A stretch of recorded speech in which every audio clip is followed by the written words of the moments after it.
ጤና ይስጥልኝ እንደምን አላችሁ? ዛሬ በፓን አፍሪካ የጥብቅና ድርጅት ተዘጋጅቶ የሚቀርበው ፓን አፍሪካ ፖድካስት ጀምሯል። እኔ የህግ ባለሙያ ኤርሚያስ ሹሚ አብሬያችሁ ቆያለሁ። ዛሬ ስለ ሪል ስቴት አንዳንድ ጉዳዮችን ልናነሳ እንግዳ ጋብዘናል። ጠበቃና የህግ አማካሪ አቶ መሐመድ እንኳን ደህና መጣህ። እንኳን ደህና ጠበቀኝ ኤርሚ። ራስን ከማስተዋወቅ እንጀምርና ወደ ጉዳያችን እንዳልከው ጀምረኳል። አንተ ጠበቃ መሐመድ በሽር እባላለሁ። በማንኛውም ፍርድ ቤት ጠበቃና የህግ አማካሪ ነኝ። በአሁኑ ሰዓት ደግሞ በፓን አፍሪካ የጥብቅና ድርጅት ውስጥ ዋና ስራ አስፈጻሚና መስራች ነኝ። ይሄ ነው። በሙያው ደግሞ ኦልሞስት 20 ዓመት አካባቢ ቆይቼበታለሁ። በጥብቅና 15 ዓመት በላይ ቆይቻለሁ።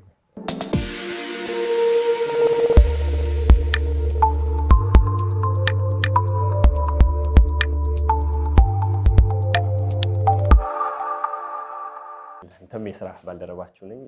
ስራ ቦታ እንገናኛለን።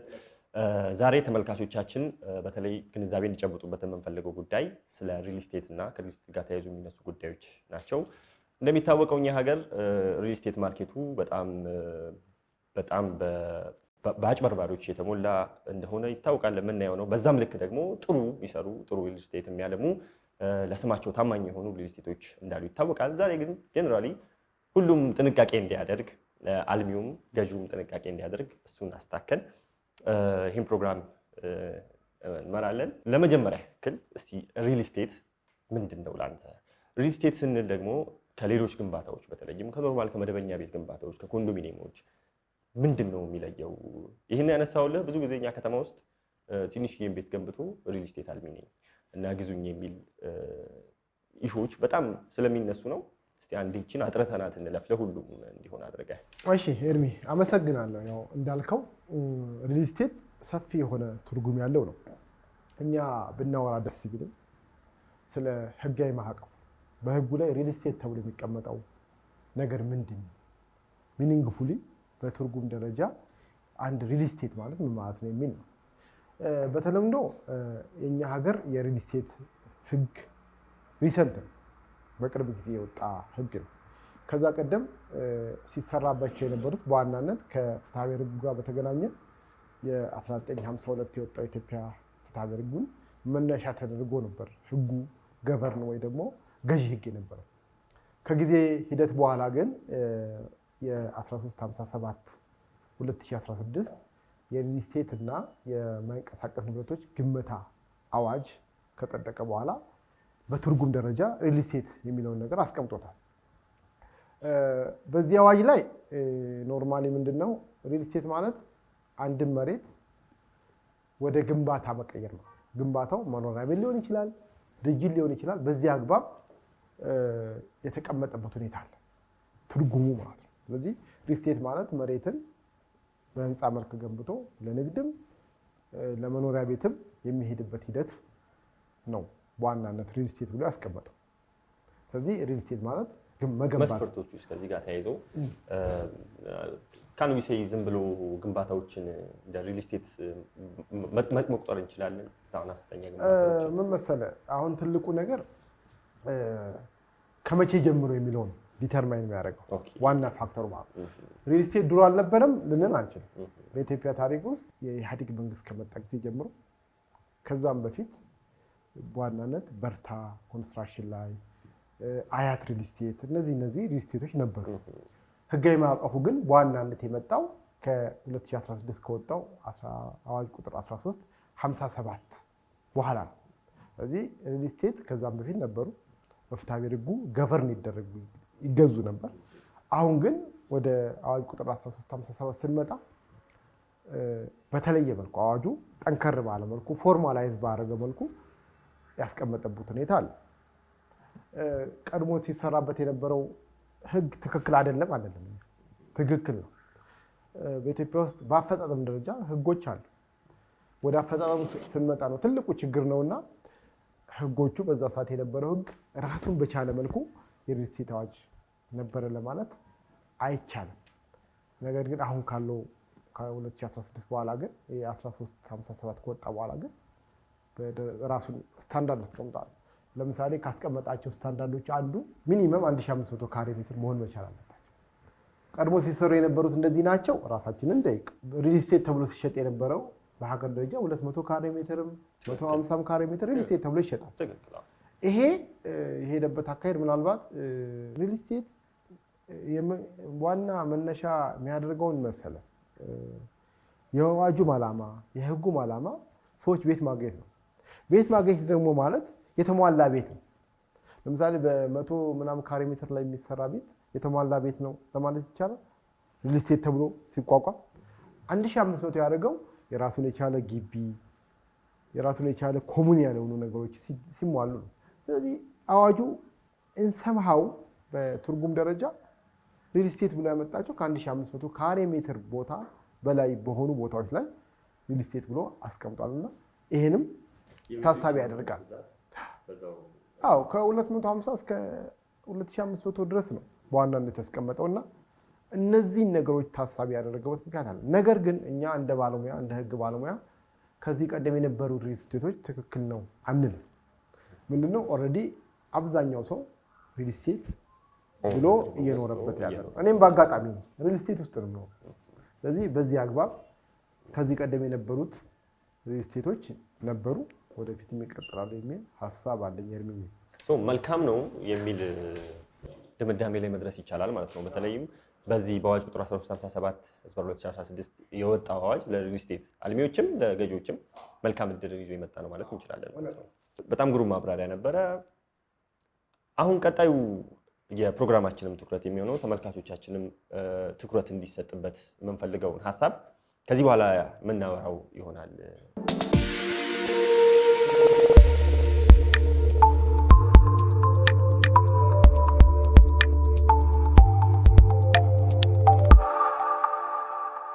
ተመልሰን መጥተናል ተመልካቾቻችን። ይህ ፓን አፍሪክ ፖድካስት ነው። ቀደም በነበረን ቆይታ ከጠበቃ መሐመድ ጋር ስለ ሪል ስቴት ትርጓሜዎች ማብራሪያ ሲሰጠን ነበር። አሁን ደግሞ ስለ ግብይቱ ወይም ስለ ሽያጩ እናወራለን።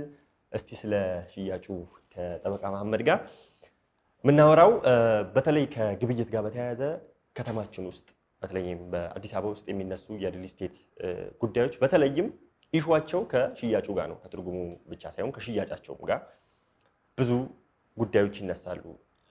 ከዚህ ጋር ተያይዞ ያለህን አቋምና ምልከታ ትነግረናለህ።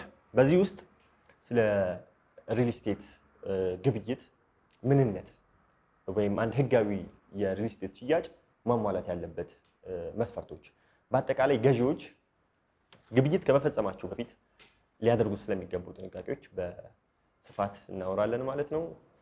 ጠበቃም ኤርሚ ይህን አሁን የጠየቀኝን ጥያቄ በሁለት መልኩ ነው። የመጀመሪያው ይህ አዋጅ 1357/2016 ከመውጣቱ በፊት የነበረው እና አዋጁ ከወጣ በኋላ ያለው አፈጻጸም ምንድን ነው የሚለውን ነገር በሁለት መልኩ ማየት እንችላለን። ብዙ ጊዜ ስለ ግብይት ስለ ሪል ስቴት ግብይት ስናወራ ዞሮ ዞሮ የምናወራው ስለ ሽያጩ ህግ ነው፣ ስለ ውል ህግ ነው። ምናልባት ይሄ በተለምዶ አንድ ውል ሲደረግ ውል ማሟላት ያለባቸው ነገሮች አሉ። የመጀመሪያው ኮንሴንት ፍቃዱን መነሻ ተደርጎ፣ ሁለተኛ ነገር ደግሞ ኦብጀክቱ የውሉ ጉዳይ ምን መሆን አለበት የሚለው ነው። ከዚህ ቀደም የነበሩ ትሬንዶች ፕራክቲሱ ህጉ ዲቴሉ አብዛኛው ነገር የሚታወቅ ስለሆነ ፕራክቲሱ ምንድነው? አብዛኛው የሪል ስቴት ውሎች በአልሚው የሚዘጋጁ ናቸው። ይሄ በተለምዶ አዴቲቭ ኮንትራክት የሚባሉት ናቸው። አልሚው በቃ አልሚው የራሱ ያዘጋጅና አይዘር ቴክ ኢት ኦር ሊቭ ኢት እንደሚባለው ማለት ነው። የቤት ገዢ ወይ ደግሞ የቤት ፈላጊው ኃላፊነት ወይ ደግሞ ብዙ ጊዜ ኢንተረስቱ አይጠቀስም። ኔጎሺየት ማድረግ አይችልም። ይጠቀሳል፣ የተለያየ ነገሮች ይጠቀሳሉ። አልሚው በሚፈልገው መልኩ ውሉን አዘጋጅቶ ይመጣል። እንደዚህ አይነት ስምምነት ይደረጋል። እነዚህ ሲደረጉ ትልቁ ጥንቃቄ መደረግ ያለበት ውሉ ምን አይነት ውሎች ናቸው። የሪል ስቴት ውሎች በባህሪያቸው የሽያጭ ውል ቢሆንም የማይንቀሳቀስ ንብረት ሽያጭ ውል ቢደረግም የመጀመሪያ መሆን ያለበት ንብረቱ በተገቢ መልኩ አለ ወይ። አብዛኛው ጊዜ የሪል ስቴት ውል ላይ መሬት ነው የሚሸጠው፣ እያየን ያለ ነው ማለት ፕራክቲካሊ። ይህን ስንል ግን ሁሉም ሪል ስቴቶች እንደዚህ ያደረጋሉ ማለት አይደለም። አብዛኛው መሬት ሽያጭ ይካሄዳል። ሳይሸጥ ሳይገነባ ዝም ብሎ ውል ይዘጋጅና ውሉ ይፈረማል። ከዛ በኋላ አፈጻጸሙ ላይ ትልቅ ችግር አለ። ወይ ደግሞ ውሉ ላይ በውሉ ውስጥ የሚቀመጡ ነገሮች ቤት ገዢው ሳያውቃቸው ሳይረዳቸው የሚፈረሙ ስምምነቶች አሉ። ጥሩ ነገር አነሳ። ከዚህ ጋርም ተያይዞ በከተማችን ውስጥ በስፋት ተጠቅሶ የነበረ አንድ ወይም ሲወራ የነበረ አንድ ኬዝ አለ። እኔም ፐርሰናሊ በስራ አጋጣሚ ያጋጠመኝ ሰዎቹ ኮንሲደር አድርገው እየገቡ ያሉት ሪል ስቴት እየገዙ ያሉት እንደ እጣ አድርገው ነው። እንደ እቁብ እንደሚሰበሰበው የቤት እጣ እንደሚባል አይነት አድርገው ቅድመ ክፍያ ይከፍላሉ። በኋላ ግን ኢንኬዝ ውሉ ለማቋረጥ ቢፈልጉ ውሉ እስኪያልቅ ድረስ ወይም በቤት ፈላጊነት ተመዝግበው እጣ እየጣሉ የነበሩት ሰዎች ክፍያቸውን ፈጽመው እስኪወጡ ድረስ ወይም ሁሉም ቤት አግኝተው እስኪወጡ ድረስ 10 ዓመት ድረስ ጠብቁና ይመለስላቸዋል ይባላል። ይህ ሲመለስ የከፈሉት ገንዘብ እኮ ዛሬ 500 ሺህ ብር ሊሆን ይችላል።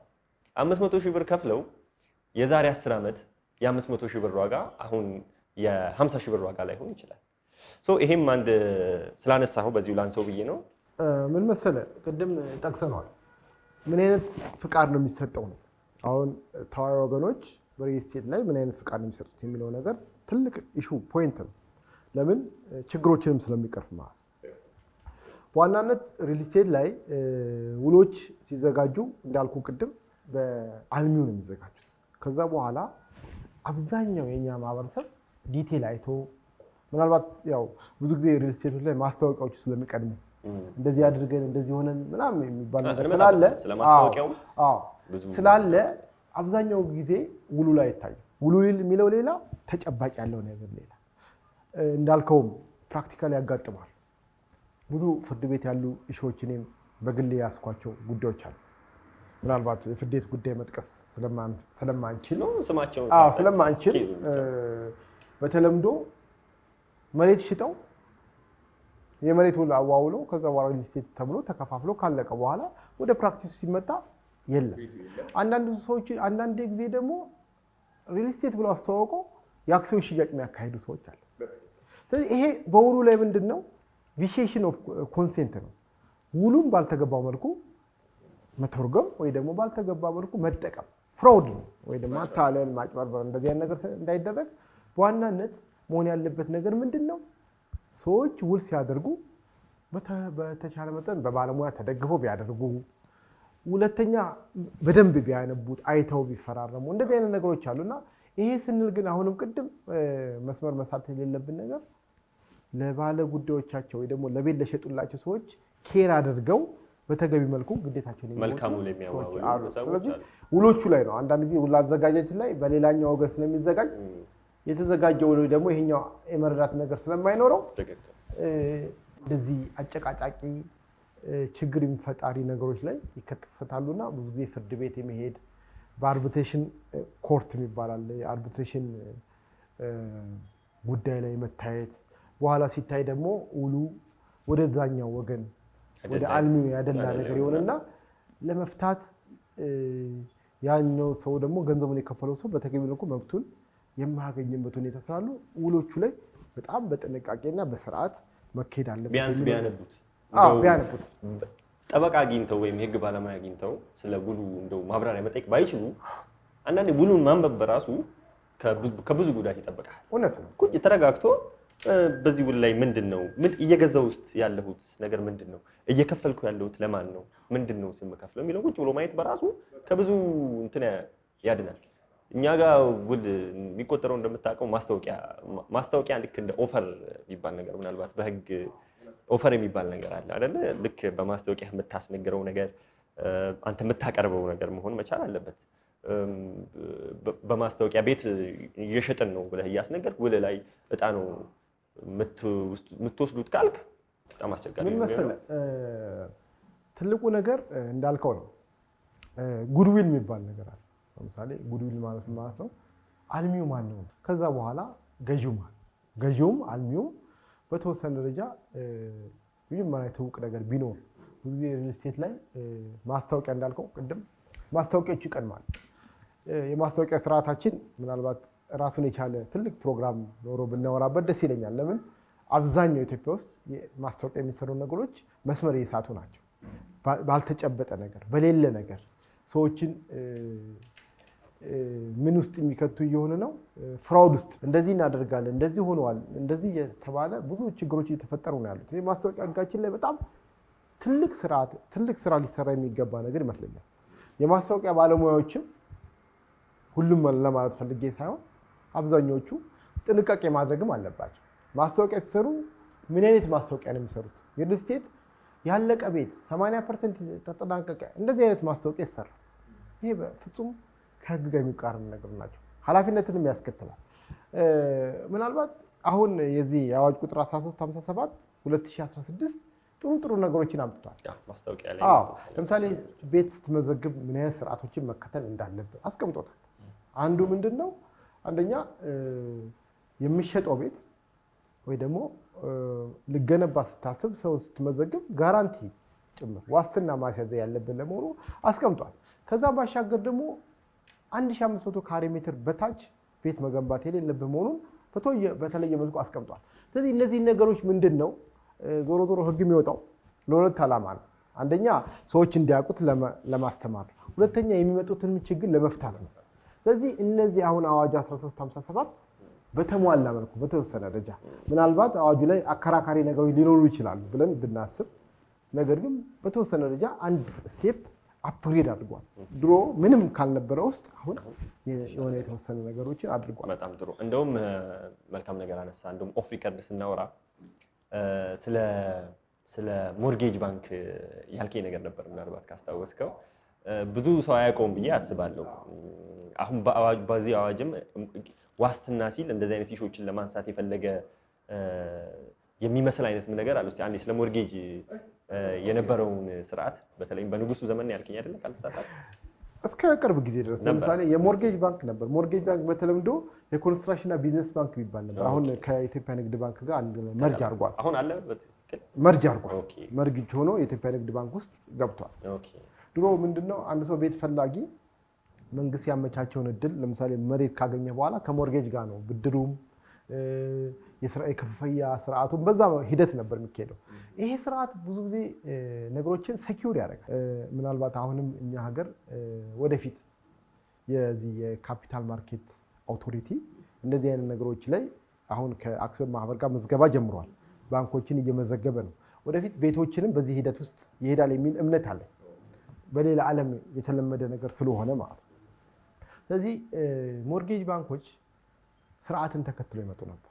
ሰዎች ከሞርጌጅ ባንክ ገንዘብ ይበደራሉ፣ ቤት ይሰራሉ። ከዛ በኋላ ወደፊት ቀስ እያሉ የሚከፍሉበት ሂደት አለ።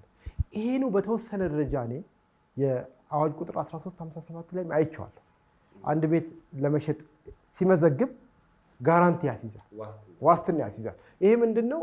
ለገዢውም አስተማማኝ የሆኑ ነገሮች፣ ሴኪዩር የሆኑ ነገሮች ወደፊትም ቤት አገኛለሁ ብላ አይደል የምትገዛው? ቤት ስትገዛ እኮ ወደፊት ቤተሰቦችን አኖራለሁ ብላ አይደል የምትገዛው? በተጨባጭ የሌለን ነገር ከሚሸጥልህ ጋራንቲ አድርጎ ስርዓቱን ጠብቆ ህግና ስርዓቱን በተሟላ መልኩ መሄዱ ለቤት ገዢውም ለአልሚውም ይጠቅማል። አልሚውም እኮ ሌላ ምናልባት ከዚህ ጋር ከጋራንቲ ባሻገር ያስቀመጠው ነገር ምንድን ነው? የፋይናንስ አቅም ማሳየት መቻል አለበት። ከባንክ ነው ከመገንባቱ በፊት ማሳየት አለበት። አሁን ብሔራዊ ባንክ ላይ ለምሳሌ ባንኮች መመስረት አለ የሚያስቀምጠው አይደለ? ይሄን ያህል ካፒታል ማስመዝገብ አለባቸው። ጋራንቲ ደግሞ ናሽናል ሪዘርቭ በሚል የሚያስቀምጡት ካልተሳሳትኩኝ 5% አካባቢ ይመስለኛል አጠቃላይ ከሰበሰቡት። እንደዚህ አይነት ነገር አሁን ወደ ሪል ስቴቱ ቢመጣ ነው ሰጀስት እያደረከን ያለው። እውነት ነው። አዋጁ እየሞከረ ነው። 1357 ቅድም ደጋግሜ ማነሳል አዋጅ በተወሰነ ደረጃ የሆነች ነገሮችን ለመቅረፍ የመጣ ይመስለኛል። በተለምዶ ሪል ስቴት ላይ እኮ ከፍተኛ ችግር ነው። አብዛኛው እኔ የገጠመኝ ጉዳዮች አሉ። ወደሱ እንግባባ። አብዛኛው የገጠመኝ ነገር ምን መሰለህ? ሪል ስቴት ብሎ ሽጦ ታዋቂ ሰዎችንም ጭምር ማስታወቂያ አሰርቶ በኋላ ላይ ከ4 ዓመት በኋላ መሬቱ እስካሁን ድረስ ከመሬት ያልወጣበት ሂደት አለ። ብዙ ግዢ ሳይፈጸም የተለያየ ነገሮች ይገጥመዋል። በኬዝም አት ሴም ታይም ደግሞ ሰውም ይነግርሃል። እነዚህ ነገሮች በጣም አደገኛ ነገር ናቸው። ለምን መሰለህ?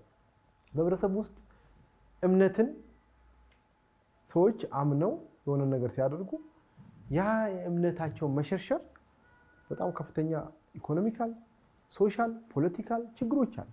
እነዚህ ነገሮች ለመቅረፍ ምናልባት አሁን አዋጁ የአቅምህን አሳይ፣ የፋይናንስ አቅምህን አሳይ ሲባል ሪል ስቴቱ አቅም ከሌለው ሊቀር ነው ሊያቆም፣ አቅም ካለው ደግሞ በዛ ሊቀጥል ነው እንጂ የ200 ካሬ ሜትር መሬት ገዝቶ ሪል ስቴት ብሎ ለሰዎች ሽጦ በኋላ ላይ የተወሰነ ከሰዎች ከሰበሰበ በኋላ ወደ ሌላ ኢንቨስትመንት ወደ ሌላ ገንዘብ ወደ ሌላ ማሸሽ ሲመጣ በጣም ከፍተኛ ይሄ ባይ ዘ ዌይ እኔ ወደፊት ክሪሚናል ኤሌመንትም ያለው ይመስለኛል። ለሰዎች ነግረህ አሳውቀህ ሪል ስቴት እሰራለሁ ብለህ ካልክ በኋላ መልሰህ ደግሞ የክደት ወይ ደግሞ ሳሰራ ኢንቨስትመንቱን ወደ ሌላ ገንዘብ ወደ ሌላ አቅጣጫ መቀየር ወንጀልም ጭምር ያለው አይነት ወንጀል ኤሌመንትም አለ። ፍራውድ የሚባለው ማለት ነው። የማታደርገውን ነገር አደርጋለሁ ብለህ በሚዲያ አስነግረህ ሚዲያ አውቆ ከዛ በኋላ ሰዎች ሚዲያውን አምኖ ወደ አንተ ጋር መጥተው አንተ ደግሞ ያን ነገር ሳታደርግ ሲቀር በወንጀልም የሚያስጠይቅ ነገር ይሆናል። ነጭና ጥቁር አድርገን ለተመልካቾቻችንም እንዲገባ ሰው ሪል ስቴት ከመግዛቱ በፊት ሪል ስቴት ማስታወቂያ ሰምቶ አምኖ ገንዘቡን ከመክፈሉ በፊት ሊዋዋል ከመሄዱ በፊት ምንድን ነው ማድረግ ያለበት? ነጭና ጥቁር እስቲ በነጥብ አስቀምጥልን። ግልጽ ዲቴል ያየነው ነው ኤርሚዬ። ምን መሰለህ ሰዎች ወደ ሪል ስቴት ከመግባታቸው በፊት ምን ማድረግ አለባቸው? አንደኛ ከህጉ ትንሽ ወጣ እንበልን ምን ማድረግ አለባቸው? ጉድዊል ሪል ስቴት የሰራው ሰው ምን አይነት ሪል ስቴት ለመሸጥ የመጣው ሰው ምን አይነት ስሞች አሉ? በጣም እኮ መልካም ሪል ስቴቶች አሉ። የነሱን ነገር ማጣን ማወቅ ስለነሱ ማረዳት። ከዛ በኋላ ደግሞ ወደ ውል ሲመጣ ደግሞ ውል ሲደረግ ምን አይነት ውሎች ነው የተዘጋጁት? እውነት እነዚህ ውሎች ወደፊት ችግር ይፈጥሩብኛል አይፈጥሩብኝም? ከዛ ባሻገር ደግሞ የፋይናንስ አቅሙ ምንድነው? ሪል ስቴት የፋይናንስ አቅሙ ምንድነው? እኛ ብዙ ጊዜ ባለጉዳዮች ይመጣሉ እኛ ጋር እንደዚህ ሪል ስቴት ልንገዛ ነው እንደዚህ አይነት ውል አዘጋጅተው መተናል ብሎ ያሳዩናል። ሲያሳዩን እኛ ትልቁ የምናደርገው ነገር ምንድነው? ውሉን እናየዋለን። ያው ከህግ አንፃር ስታየው ውሉ ጊዜ ውል 4 ነጥቦችን ነው የምታየው አይደለ? ካፓሲቲን፣ አቅምን፣ ኮንሴንቱን፣ ፍቃዱን፣ ኦብጀክቱን፣ የውሉን ጉዳይና ፎርማሊቲ ሪኳየርመንቱን ነው የምታየው። አብዛኛው ውሎች ስታያቸው የተሟላ ይሆናል ይመስላሉ። አንዳንዴ ደግሞ ታያለ ውሎቹ ወደ ምን ያደላሉ? ወደ አልሚው ያደላሉ። እነዚህ ቢስተካከሉ ምናምን ትልና ኮሜንት ታደርጋለህ። ነገር ግን አፐር ሃንዱ ያለው አልሚው ጋር ስለሆነ ከፈለክ ተው ስለሚልህ ሰዎች ብዙ ጊዜ ተገፍተውም ተገደውም የሚገቡበት ሁኔታ አለ። ስለዚህ አይተው ብዙ ጊዜ ማስታወቂያ ስለሚቀርብ አከሌ እኮ እንደዚህ ነው ይለናል። አከሌ ሪል ስቴት እኮ እንደዚህ እየገነባ ነው ይላል። አንተ የምታየው የህጉን ጉዳይ ነው። ሰውየው የምታማከረው ስለ ህጉ ነው። እሱ ማስታወቂያውን ሰምቶ ይመጣና ከአንተ ጋር አለመስማማት ነገር ስለሚፈጠር በደንብ አድርገው ውሎችን ከባለሙያ ጋር አይተው እዛ ላይ መፍትሄ የሚሰጥበትን መንገድ ላይ ቢኮን በጣም የተሻለ ነው የሚሆነው። አገር አይደለም ሁሉም እኮ በጋራ ነው መብትና ግዴታ መታወቅ ያለበትና እሱ ላይ በጣም እንደውም በህግ ትምህርት ቤቶች መምህራኖች እንደ ሞቶ የሚጠቀሙባት ቃል አለች። ምንድነች? ሎየርስ ሪድ ቢትዊን ላይንስ ይላሉና ከተጻፈው ጀርባ ውሉ ላይ ካለውም ጀርባ የህግ ባለሙያዎች የሚረዱት ኮንሲኩዌንስ ስላለ ውልም ሲኖር ወደ ህግ ባለሙያ ያቀርበው። በተለይም የኛ ድርጅት ከዚህ ጋር ተያይዞ የሚሰጡም ሰርቪስ እንዳለ አውቃለሁ። ሰው ወደዚህ አመጥቶ ማሳየቱ አይጎዳም።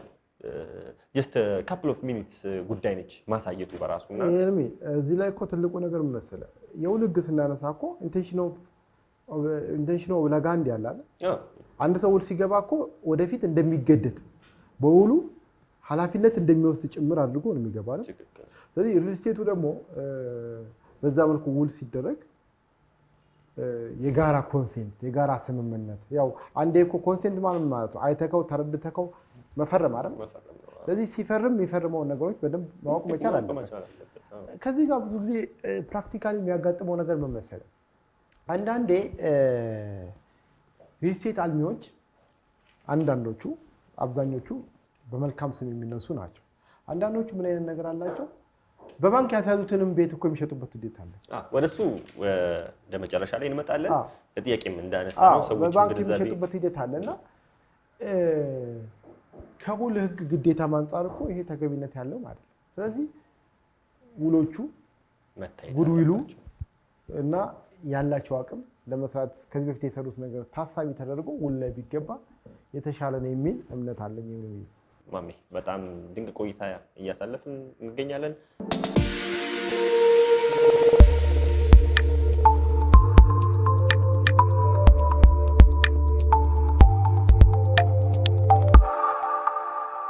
ፋና አፍሪክ ተመልሷል። እንግዲህ ማሜ ስለ ሪል ስቴት ትርጉም ስለ ሽያጩ አውርተናል። አሁን የምናወራው ብዙ ሰዎች እንዲገነዘቡ በተለይ ተመልካቾቻችን እንዲገነዘቡ የምፈልገው ጉዳይ እንበል ህጋዊ የሆነ ውል ተዋውለዋል። ህጋዊ በሪል ስቴቱ በኩል ያለው ነገር በህጋዊ መንገድ ራሳቸው ላይ ተጽዕኖ በማያመጣ መንገድ ውል ተፈጽሟል። ቀጣይ የሚሄደው ስቴፕ እንደምታውቀው መረካከቡ ላይ ነው። ሶ ከመረካከቡ ጋር ተያይዞ ከሪል ስቴት ርክክብ ጋር ተያይዞ የሚነሱ ጉዳዮች ይመጣሉ። በፕራክቲስም በስራ ሂደትም በአጋጣሚ የሚያጋጥሙ ይኖራሉ ብዬ ተስፋ አደርጋለሁ። ሶ ርክክቡ ምን መምሰል አለበት የሚል አንደርስታንዲንግ አለ።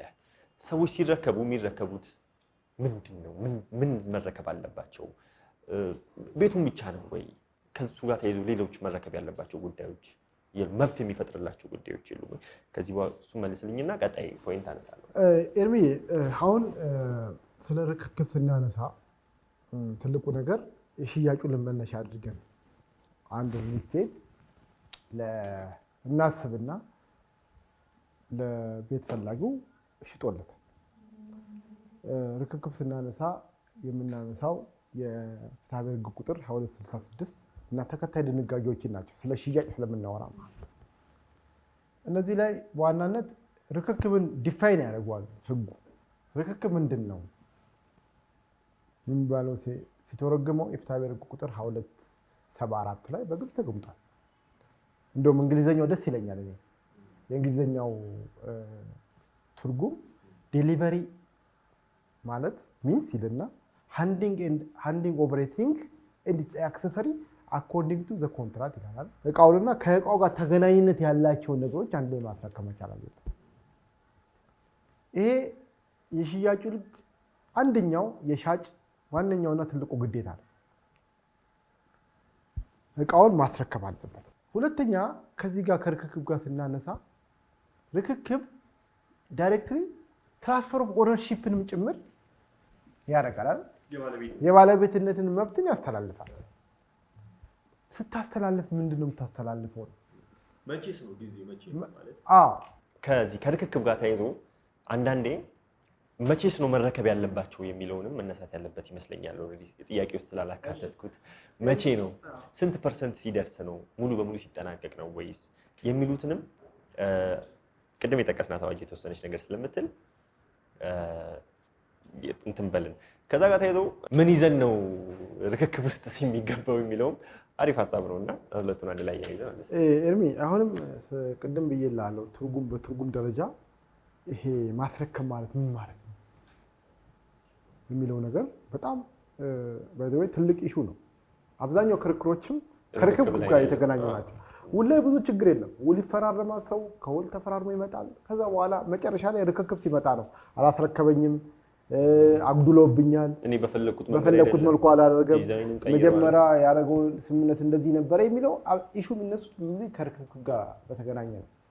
ርክክብ ሲመጣ ቅድም በፍትሐብሔር ሕጋችን 2274 በጣም ትልቅ ትርጉም ሰጥቶታል። ርክክብ ስታደርግ አኮርዲንግ ቱ ዘ ኮንትራክት ነው፣ በውሉ መሰረት ነው። ስለዚህ ከመነሻውኑ ውሉ አስቀምጧል ማለት ነው። መቼ ታስረክባለህ፣ ምን ታስረክባለህ የሚለው ነገር ውሉ ላይ ኦልሬዲ ተቀምጧል ማለት ነው። በውሉ መነሻነት በውሉ ላይ የተቀመጡት ነገሮችን ነው የምታስረክበው። 7 ክፍል ቤት ከሆነ 7 ክፍል፣ 6 ክፍል ከሆነ 6 ክፍል ማር ቤቱ ምናምን እዛ ላይ የተቀመጡ ስፔሲፊኬሽኖች አሉ። ይሄን ካሬ ሜትር የሆነ ይሄ። ስለዚህ በውሉ መሰረት የተቀመጠው ነገር መጀመሪያ ስለ ርክክብ ስናወራ በውሉ መሰረት የተቀመጠው ነገር ማስረከብ ግዴታ አለበት። ገብቷል? ሁለተኛ ነገር ደግሞ ከዚህ ጋር ሲመጣ ከማስረከብ ጋር ብዙ ጊዜ የሚገናኘው ምንድነው? የባለቤትነትን መብት አብረ ማስተላለፍ አለብህ ማለት ነው። ስታስረክበው አስረከበ የሚባለው መቼ ነው?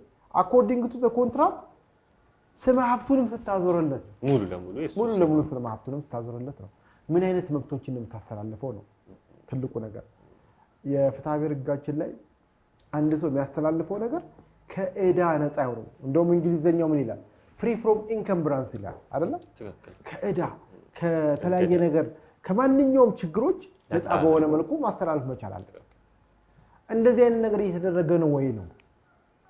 ኦልሬዲ እኮ ውል ተስማምቶ ከዛ በኋላ ሁለት ክፍል ተስማምቶ ያ እኔ ማስከም ፕራክቲካሊም ያጋጠመን በስራ ሂደት ለሪል ስቴት በሞዴል ቤቶች ያሳዩ የለ ልክ አሁን ያልተገነባ ስለሚሸጡ ብዙ ጊዜ በሞዴል ቤቶች ያሳዩአቸው ቤቶች አሉ። በጣም ፋንሲ ሆኑ የሚያማምሩ ብዙ ክላስ ያላቸው ሽንት ቤታቸው በጣም ንጹህ የሆነ ኩችናቸው በዌል ፊኒሽድ ማቴሪያልስ የተሰራ ፈርኒቸራቸው በጣም የሚያምር በሞዴል ቤታቸው ያንን ያሳያሉ።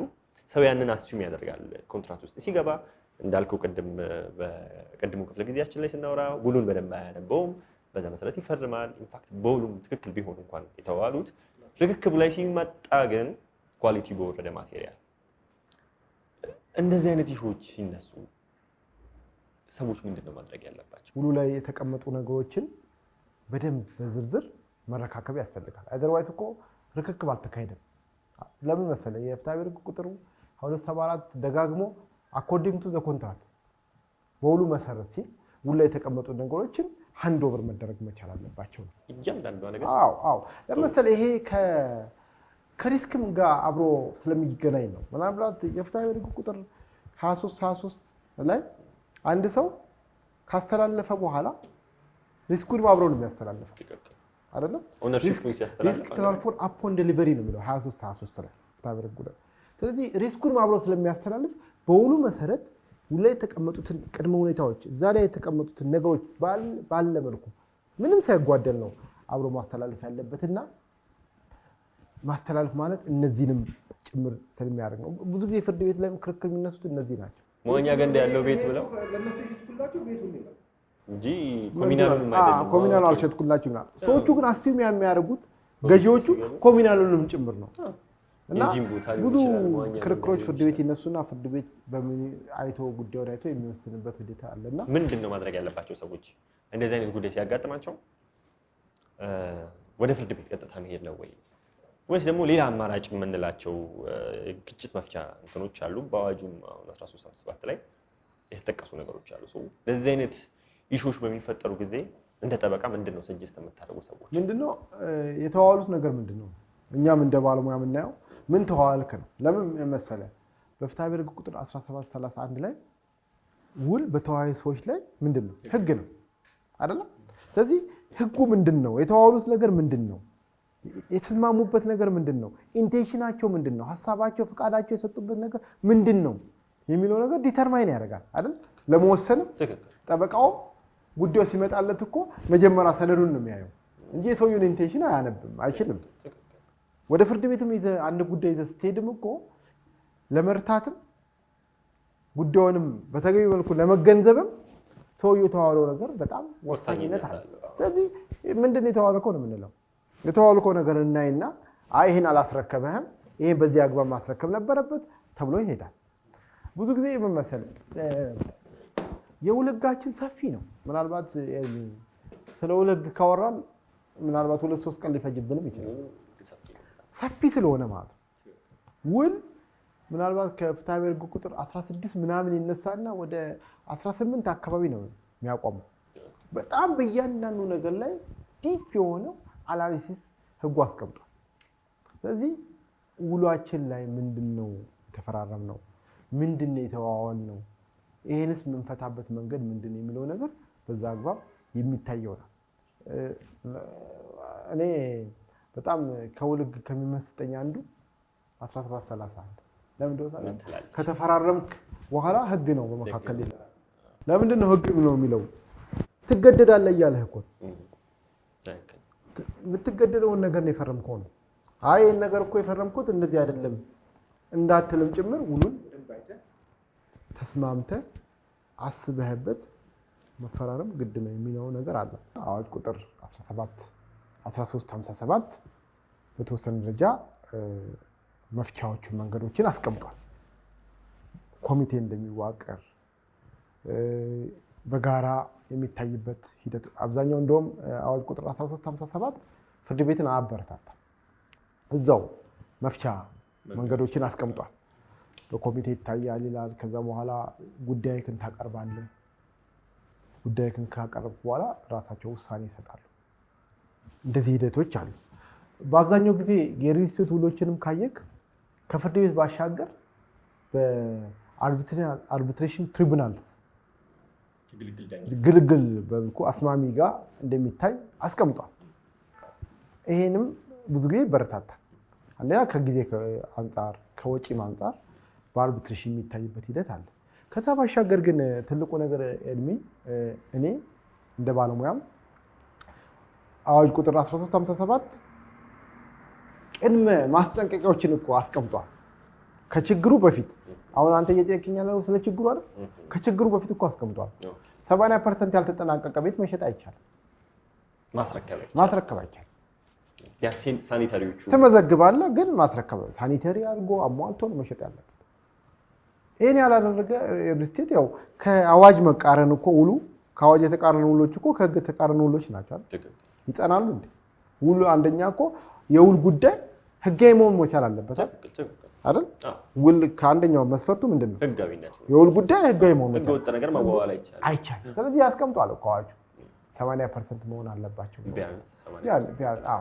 ስለዚህ እነዚህ ነገሮችን ባሟላ መልኩ ስምምነት ውስጥ መቀመጡ ህግን በተከተለ መልኩ አዋጁ 1357 ምንድነው የሚለውን ነገር ያሉት የተቀመጡትን መስፈርቶች ከተሟሉ እኮ ችግሮችም አይፈጠሩም።